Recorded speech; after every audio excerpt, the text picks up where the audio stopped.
I have to understand how to share my presentation. You need to open the file, Yeah. put it on desktop, and when you're talking, share your desktop. You see on the Zoom bar below, share. I haven't had the possibility for testing it, so Open the file. it's opening. Oops. Okay.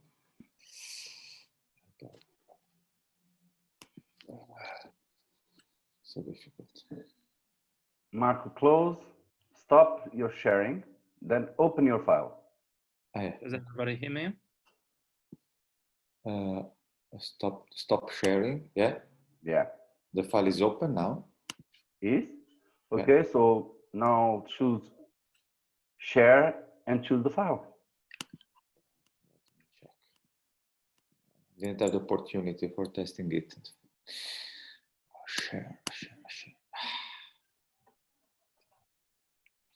Chat, start.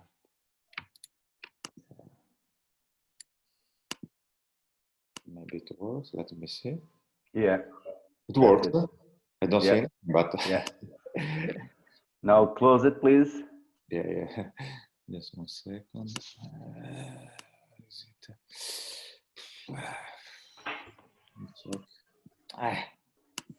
It's difficult. I'm not able. Stop share. Yeah.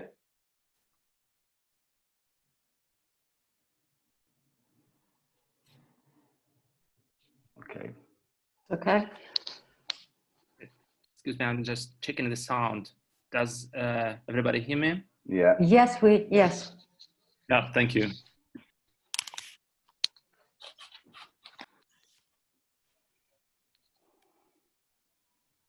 Okay, can I try to share my PowerPoint to check if everybody can see it? Yeah. Yeah, please. Okay. Let me try.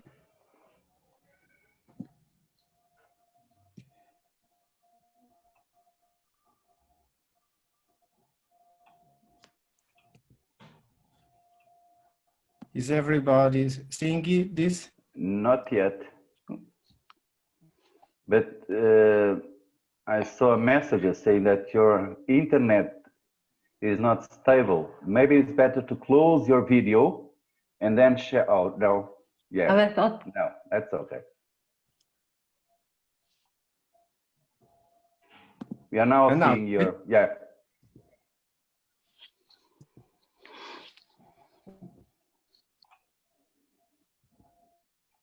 Okay. Okay. Okay. Just stop it. Okay. I've done it.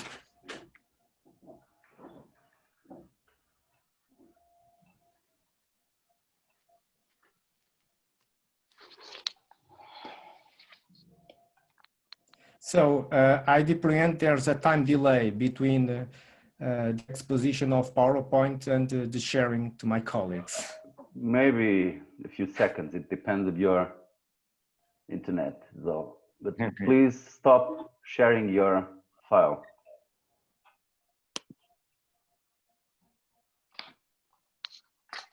Yeah. Yeah, it's okay. Great. So Paula, maybe we should start, not to delay. Yeah, I see that Giuliano Bifolchi is not present, so maybe we should start with another presentation, and we'll get back when enter the session.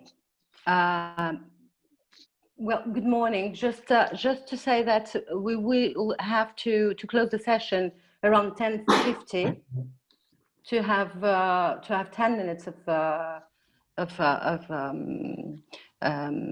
pause with next session.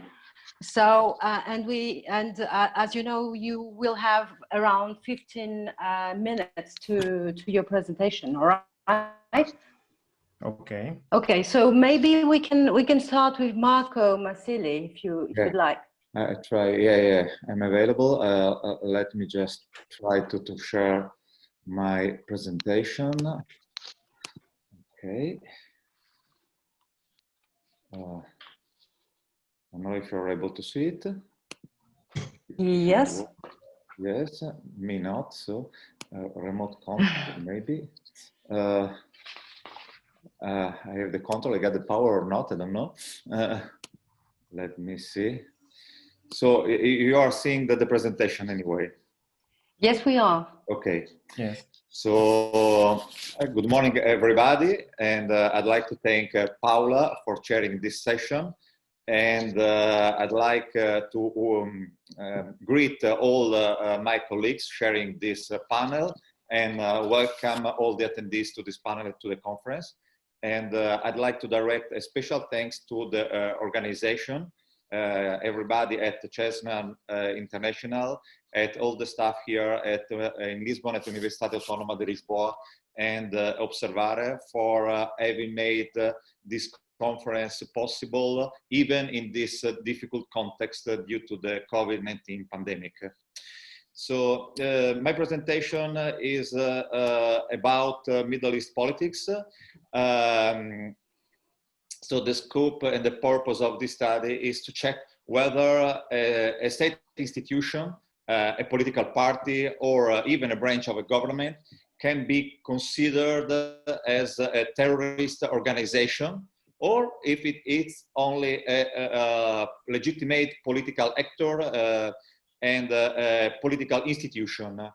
So this research takes into consideration basically two Middle East parties, such as Hezbollah, based in Lebanon, and Hamas, that is a Sunni movement based in Palestine, mainly in the Gaza Strip.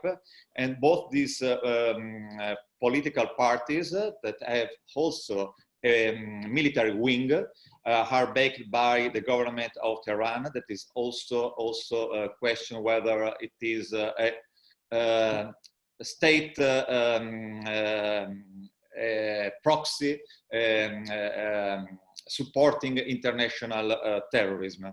A broader framework in the regions should take into consideration also Turkey, Saudi Arabia, Afghanistan, and much more, but we have not enough time in this presentation. So we will focus basically on Hamas, Hezbollah, and on Iran.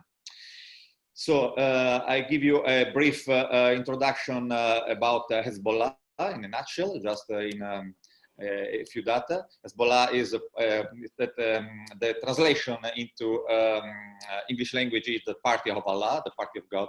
It's a political paramilitary Lebanese party. It was founded in 1982. And since 1992 is headed by Hassan Nasrallah, that is considered to be a terrorist by the United States. But Hezbollah participates in the Lebanese parliament. It runs the elections at parliamentary level and at local level with his own candidates. The candidates are legitimated to stand in the elections, and Hezbollah is also part in the cabinet with its members. So it's part of the parliament and of the legislative branch, and even of the executive branch of a government of a recognized state that is Lebanon. And Hezbollah is not only a political party, as we consider political parties in Western countries, but it has also a military branch, and it's something more than a simple political party, because it runs and operates satellite television, radio stations. It provides social services, educational facilities, hospital clinics, and supports economic and infrastructure development in Lebanon. So we can consider, we can define Hezbollah as a state within a state. It used to its power that demonstrates that Hezbollah is in some way a competitor of the official government of the state as a whole. And the classification of Hezbollah as a political party is disputed. its status ranges from being considered by some governments as a terrorist organization as a whole. Other governments consider Hezbollah, only the military wing of Hezbollah, as a terrorist organization. So here in this slide, I give you a brief overview of the governments that have designated Hezbollah as a terrorist organization, mainly the United States. And the United States forced and are pushing very hard with allied governments to make them proscribe Hezbollah as a whole too. So in the past months, we have observed more countries joining the United States in proscribing Hezbollah as a whole as a terrorist organization.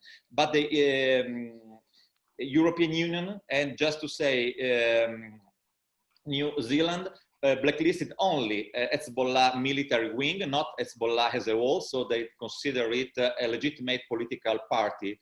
And Australia listed only the Security External Organization of Hezbollah as a terrorist organization. So it's very, very disputed, this issue. And another organization that we're taking into consideration is Hamas. Hamas is another Palestinian Sunni Islamic fundamentalist military organization that was founded in 1987 as an offshoot of the Muslim Brotherhood. And like Hezbollah in Lebanon, Hamas runs hospitals and provides social services and runs development projects mainly in the Gaza Strip, and it's part of the Palestinian government. And it has an official military branch that are the Izz al-Din al-Qassam brigades, that is the military wing, official military wing of Hamas, that was created in 1991 during the Oslo Accords. There was there were the talks in the United States between the Palestinians and the Israel government. And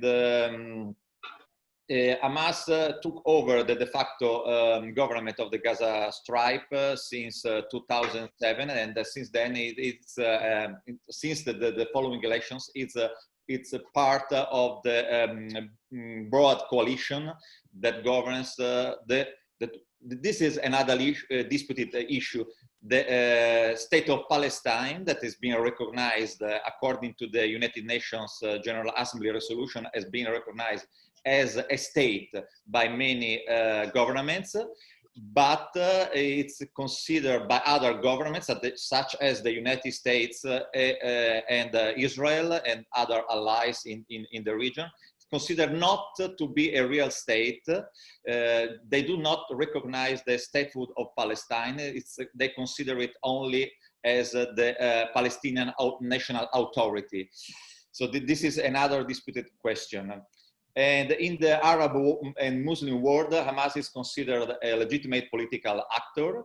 And the main goal of Hamas is fighting for the liberation of the territories that are occupied by Israel in Palestine, according, once again, to the lawful deliberations of the United Nations General Assembly.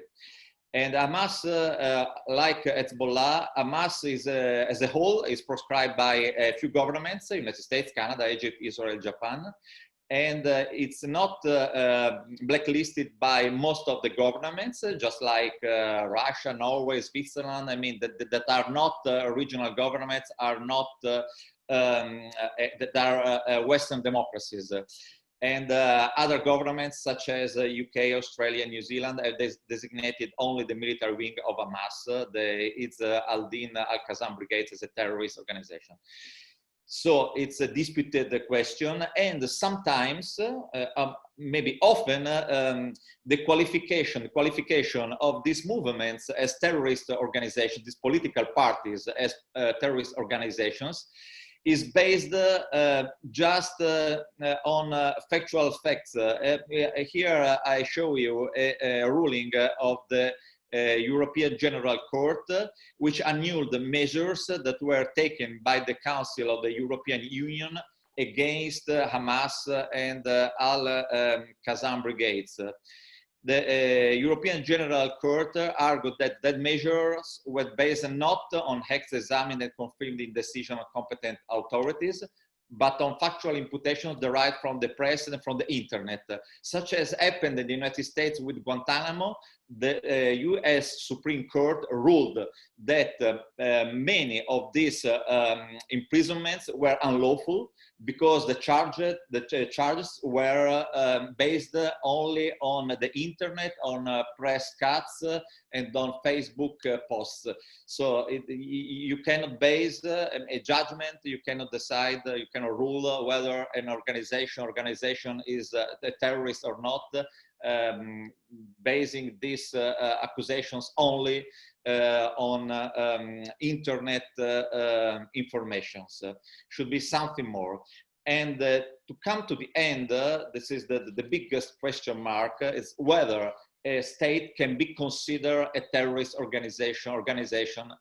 And this is something more. This is a step beyond, a step ahead of what we have seen so far, because Hezbollah and Hamas are two political parties, but are not a government as a whole, are members part of a legitimate government, of a legitimate state, even if in the case of the state of Palestine is questioned, the statehood of Palestine by some states. But Iran is designated as a sponsor of terrorism by the United States. But the United States made some steps beyond this designation last year, because the US government took action against top Iranian officials and state entities and started designating and blacklisted entire branches of the government, of the Iranian government, and top officials of the government as terrorists. So I wonder whether a legitimate political party or a government can be considered partially or as a whole as a terrorist organization. So just to come to the key findings and conclusions of this research, we have to say, first of all, we have to remember that terrorism and terrorists are gray words. So the lacking of an undisputed and legally binding definition. So due to the lack of a definition, because there is not an international convention giving a precise and exact definition of what it is terrorism and who is a terrorist. So this definition is left to the subjective and arbitrary meaning definition of each government according to the national interest, to the alliances, and to the geopolitics of these governments. So the characterization of a political party as a terrorist organization or as a rightful and legitimate political movement rests on national and geopolitical interests rather than on objective and legal requirements. And it's strongly questioned, as I told you before, if a branch of an executive or a government as a whole can be proscribed, because there is not a shared view between among the international community on the issue of who is a terrorist and what is terrorism and what and who is are not. And the recommendation, of course, is that the international community should find a common legal definition of these terms through an ad hoc convention. But the United States, the United Nations, are trying to conclude an international convention on terrorism since many, many years, but their efforts were not successful due to this, to the differences, especially between African countries and Western countries and Muslim countries, according to what should be considered terrorism, which is the difference between terrorism and a legitimate political action, even if it's a military action in the context of the struggle for the liberation, in the struggle against the foreign occupation, like in Palestine, in the Gaza Strip, in the territories occupied by unlawfully by Israel. So these are the reference sources of these presentations, and the full paper will be published in a scientific journal. So I thank you all so much for having followed, for having attended this presentation, and I'm ready to take your questions, whether you have some.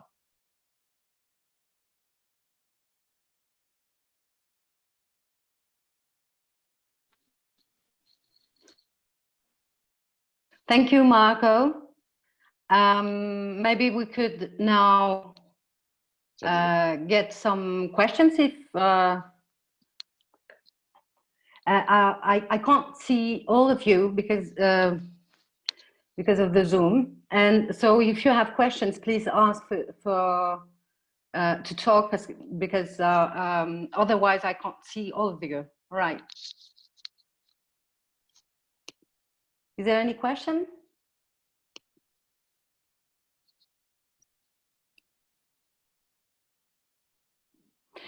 Well, maybe, Marco, I could make some comment. There is one part of your presentation and your conclusions that my point of view are quite important and interesting. It's the question where when you declare a political party that has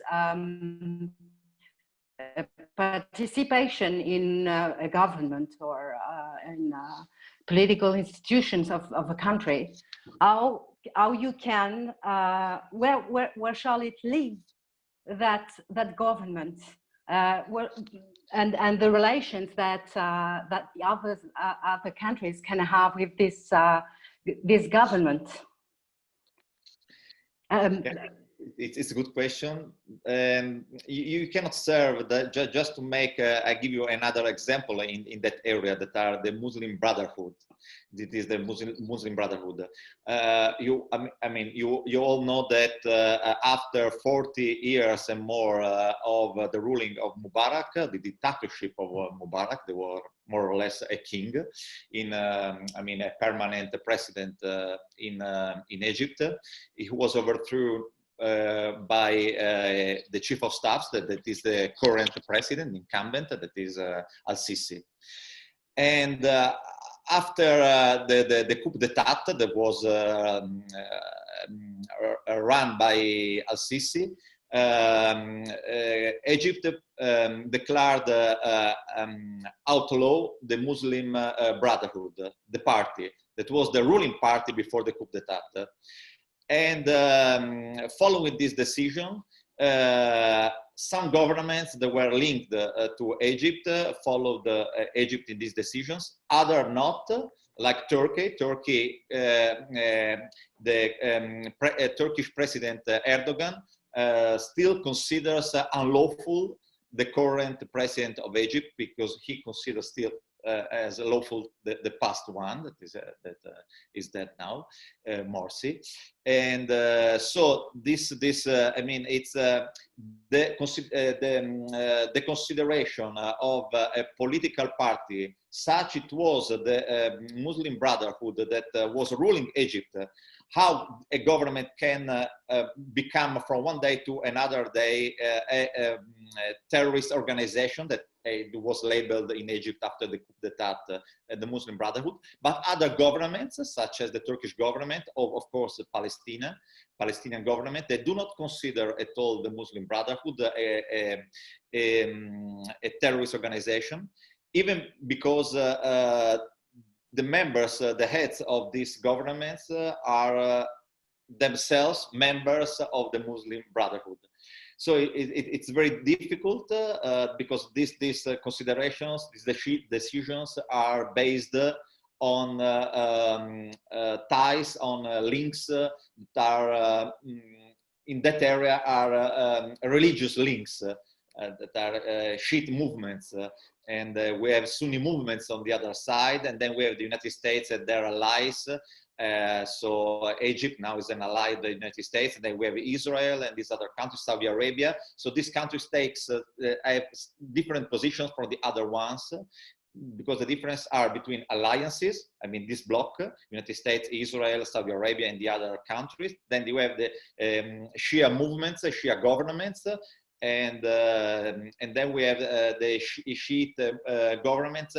So there is, so you can understand from this brief explanation that these decisions of decision of labeling a government or a political party as a terrorist organization or not is based not on objective considerations, but on religious, geopolitical, and other kind of considerations, and the relationship between governments in this area are based on this kind of links or clashes of differences.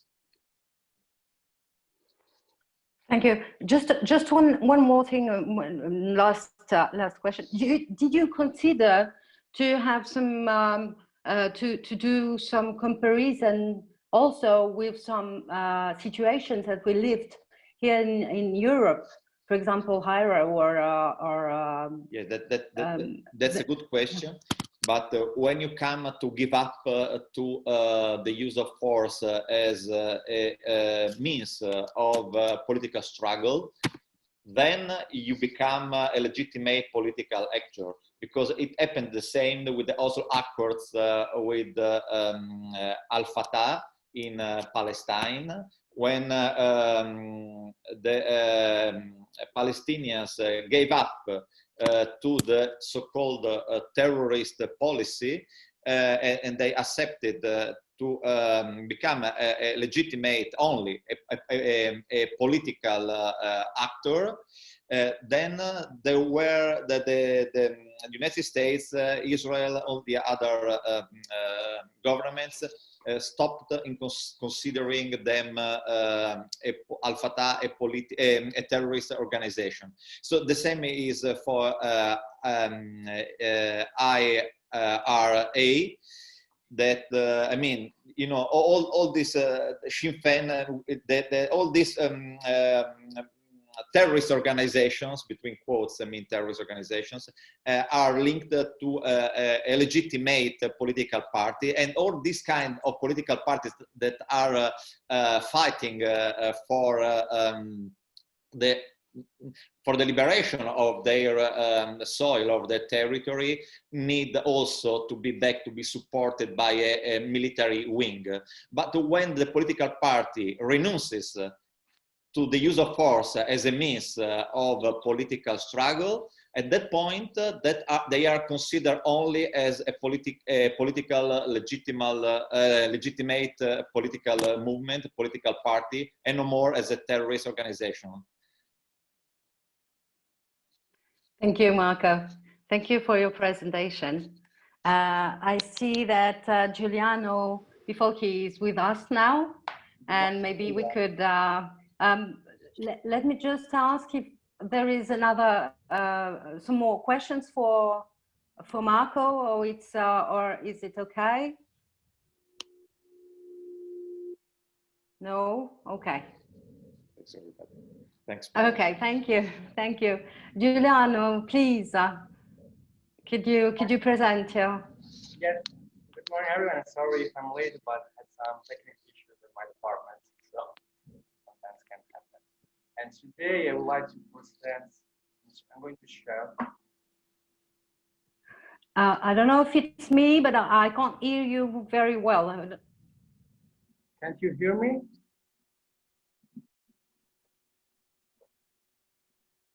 Could you hear me? Hear loud and clear. Yes. Could you hear me? Yes, yes, we can. Now, yes. Okay, sorry. So today I'm going to present my research on the impact of jihadist propaganda in the Russian language. I'm going to analyze the website kafkacenter.com. So, only 1 minute. So, why I decided to research on this topic? Because due to the rise of the Islamic State, scholars and security specialists start paying attention on Jihadist propaganda in the Russian language, seen as a threat not only for the Russian Federation and the post-Soviet republics, but also for the West. In 2015, Europol released a report titled North Caucasian Fighters in Iraq and Islamic State Propaganda in the Russian language, and highlighted the consequences of the Jihadist propaganda spread by the Islamic State. For instance, the magazine is stopped, or website and Facebook page, book contact page, linked to Abu Bakr.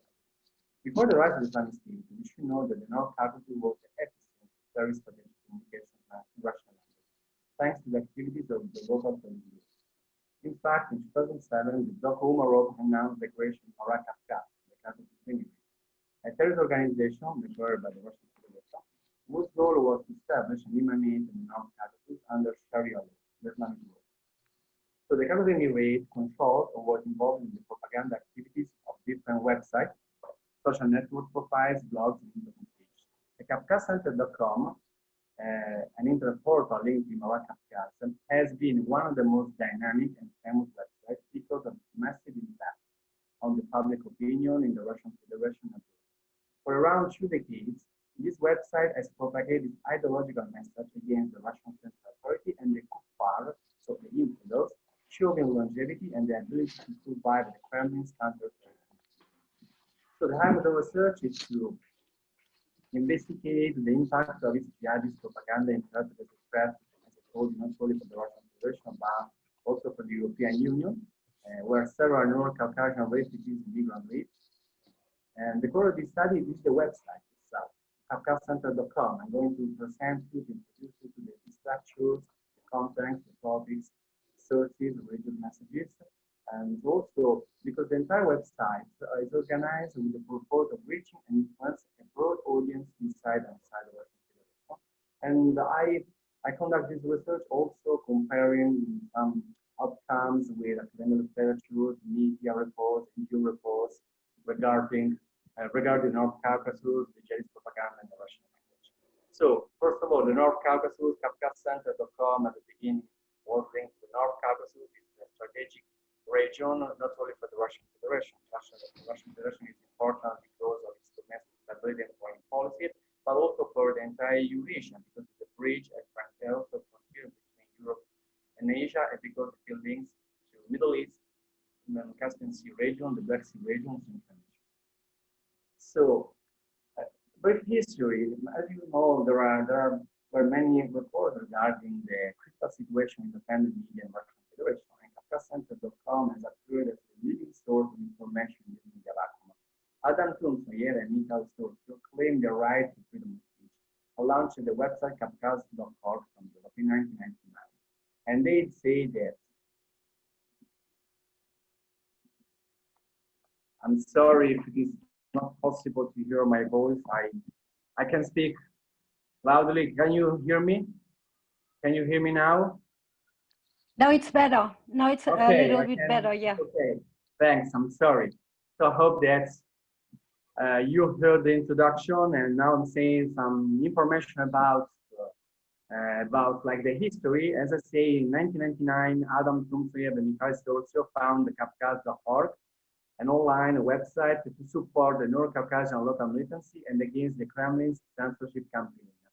Kafkas.org worked until 2002, when the domain was stolen, and Tunsoyev and Storcio created a new website titled KafkaCenter.com that since 2003 has become the main source of information from local militia. Even though the Russian government banned KafkaCenter.com and approved several cyber operations attacking the website, Moscow has not managed to completely shut it down. And in 2005, KafkaCenter.com declared itself an Islamic news agency. So as you can see, this is the first look image that you can check. You can see when you go on the website KafkaCenter.com. In the past, there were different versions. Now we have only a Russian version.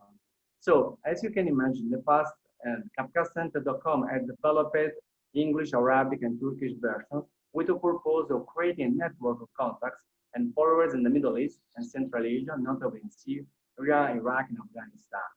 Consequently, the website lost its international audience because of the lack of multi-language version limits the impact of KakaCenter.com's jihadist propaganda, which is more Russian-oriented and seems to be deficient in international support. So this was an article published by Memory. In the article said that KakaCenter.com was recruiting people for its English propaganda. So from the first glance, you can see KakaCenter.com when you open. It is organized in different sections, but the first glance, you can see the reference to Islam and the Muslim community. On the top, on the right of the website, there is the Basmala, Bismillah ar-Rahman ar-Rahim. And this, which underlines the religious configuration of the website and the will to promote a message for the entire Muslim Ummah. The Islamic character allows KakaCenter.com to overcome ethno-linguistic and national divisions, because the North Caucasus is a melting pot, and also the Russian Federation is characterized by different ethnic and linguistic groups, and spread. So in this way, they can spread this message to the entire Muslim community. Another section is Ummah, Muslim community, is among the main targets of the portal. Readers and followers might be informed and update on the current situation of their Muslim brothers and sisters in Russia and abroad through report activity, which every day releases news, data, and information. Among the huge amount of articles, there is a special attention to Syria, Iraq, Turkey, Afghanistan, the Chinese policy against the Uyghur tribes, and Beijing expansion in Central Asia. This section reveals KakaCenters.com desire to create a link between the North Caucasus and those Muslim territories where local Muslim believers are fighting against a foreign occupation or a strong central regime and are affected by religious repressive measures. There is a section called In the World. This is really important because the news and articles cover Kremlin's domestic and foreign policy and USA-Russian confrontation.